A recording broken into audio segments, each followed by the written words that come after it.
Presidente Serracchiani, questo tipo di offerta per certi versi unica in un'area che va oltre i confini della nostra regione è la dimostrazione di come Friuli Venezia Giulia stia interpretando in maniera dinamica e innovativa il proprio ruolo nel mercato turistico della montagna.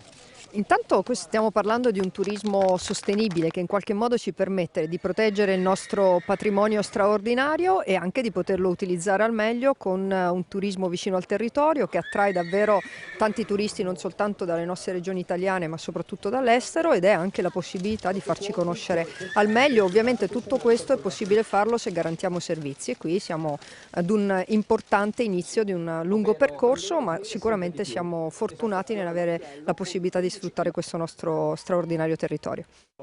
Sindaco di Malborghetto, Boris Prescian, un percorso quello inaugurato oggi che dà prospettive di sviluppo per il territorio e che sarà in grado di attrarre un tipo di turismo proveniente anche da Austria e Slovenia.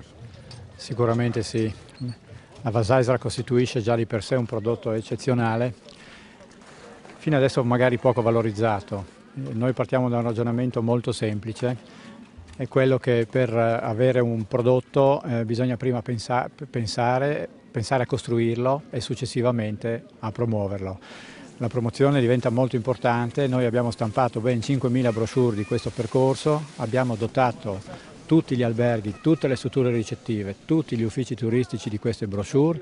I nostri ospiti nella valle chiunque può trovare tutte le informazioni necessarie, viene qui, trova un percorso eccezionale e completamente segnalato. Questo è un prodotto turistico. Andiamo al TG!